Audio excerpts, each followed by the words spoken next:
good afternoon. Hello. I believe you are Mr. Arthur Shepherd. Yeah, that's correct. Shepherd by name, Shepherd by nature. Can I introduce myself? My name is Matthew. You may have heard of me and my colleagues Mark, Luke and John.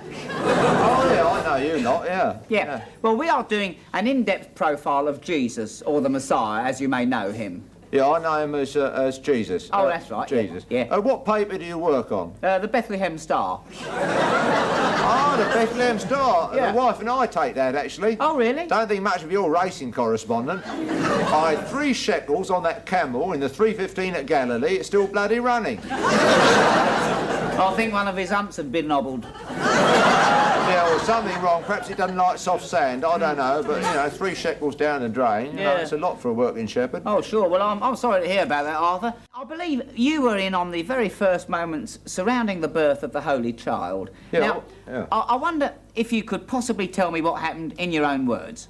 In my own words? Yeah. Yeah, well, basically, what happened, Matthew, was that me and the lads were abiding in the fields. Abiding in the fields, yes. Yeah, mind you, I can't abide these fields, you know. Well, they are unabidable fields. I mean, look around you. They are unabidable. These are about the most unabidable fields I've ever had to abide in. Yes, I must abide by that, I think. Yeah. But we were... It's not so funny when you have to abide in them. No, agreed. We were abiding in the fields, Yeah. watching our flocks by night. Watching our flocks by night, yes. Because that's when you have to watch them at night, because that's when they get up to all their rubbish, you know. Yeah. Hot summer nights, the rams go mad, you know. Especially that one over there, he's a dirty little bugger. Stop it!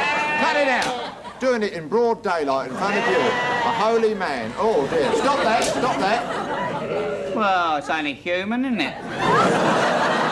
Anyway, you were abiding in the fields, watching your flocks by night. That's right. And then what happened? Well, much to our surprise, the angel of the Lord come down. Oh, that must have been a fantastic experience. Well, it made a bit of a break, you know. A bit of a change from just abiding in the fields, like.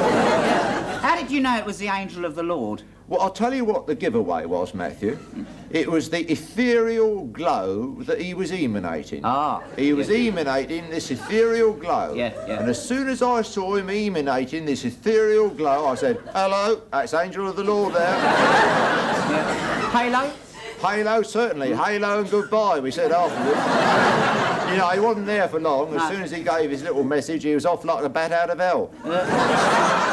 Straight up in the sky, he went and vanished, the clouds parted, and that's the last I saw of him. Yeah. Wings? Oh, lovely pair of wings, Matthew. Yeah. All gossamer, shimmering in the starlight. Yeah. It was a lovely sight. Must have been a wonderful sight, experience. yeah. What did he say to you, Arthur? Well, he sort of, he picked me out, like, from the other lads. Yeah. And he said, unto ye a child is born. Right.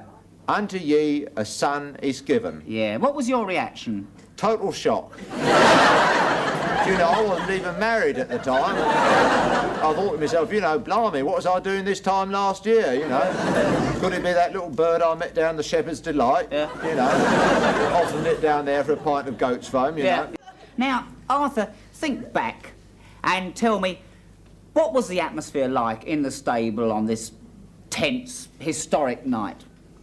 The atmosphere in the stable, Matthew, was very, very smelly. All these cows and goats and sheep about, and they, you know, they weren't being careful about, you know, it being a special occasion or anything. It was just like normal. Yeah, well, it's an interesting sideline. You can understand that. Well, now, was the Holy Ghost there?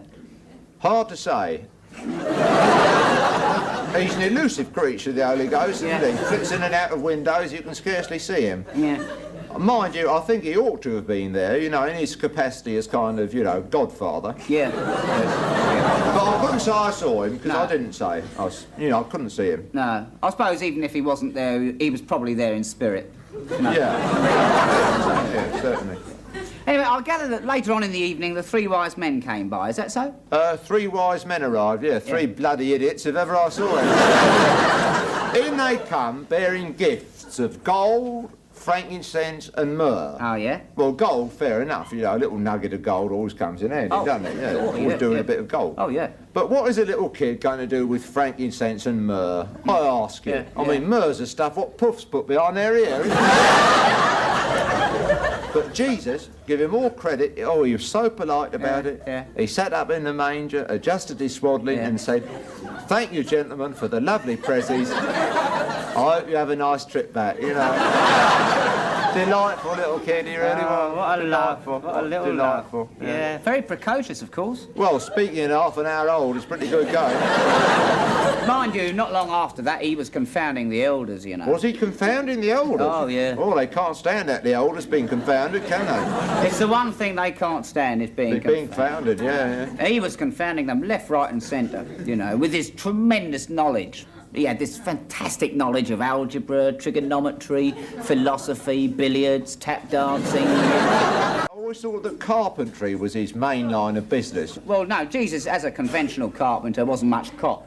It was his little brother, Jimmy Christ, who did all the joinery.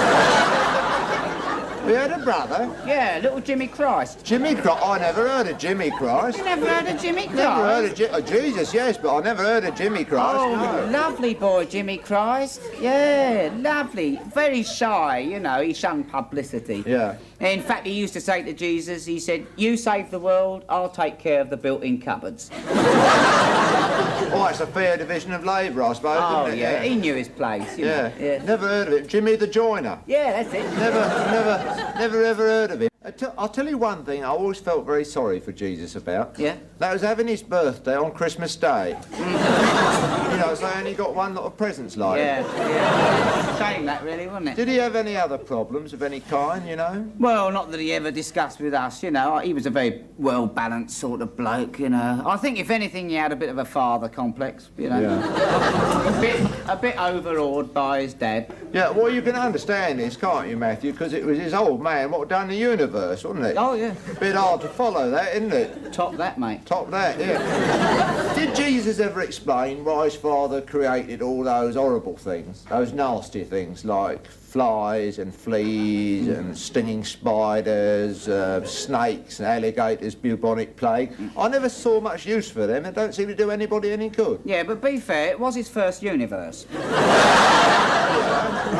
He'd done it all in 7 days. Yeah, a bit of a rush job. He must have been hurtling about the place. Yeah, 7 days for a 7 universe. days. Good going, isn't Oh, it? yeah, marvellous. And you say flies and fleas, Yeah. Arthur. But be fair, think of all the successes. Birds and bees, Persian cats, Yeah. geraniums, Yeah.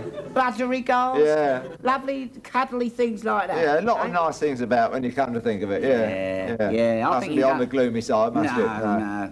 Anyway, thank you very much indeed, Arthur, for all your cooperation. Not at all, been delighted, you know. Been really nice talking to you. I'll tell you what I'll do. I'll send you a copy of the article when I've finished it. Oh, that'd be great, because, you know, you get a bit bored up here just abiding in the fields with your flocks, you know. Of course, you must do, yeah. We're calling it The Gospels, actually. Oh, it's a good title, that. I Yeah, think the it's Gospel's good title. Nice and catchy, Yeah. you know. I think, in fact, it'll be a better seller than the Old Testament. Yeah. I think you've got all the ingredients there, haven't you? You know, from what you've told me, it's an unbelievable story. Oh, yeah. It's lovely. Incredible. Yeah. Well, it's got all the stuff in it, isn't it? I mean, you know, adventure, romance, tragedy, happy ending, Yeah. you know. It's lovely. Got the lot. Yes, indeed. Anyway, I've got to go off and try and get an interview with Pontius Pilate, but I don't know if I will. He's always in the bathroom washing his hands.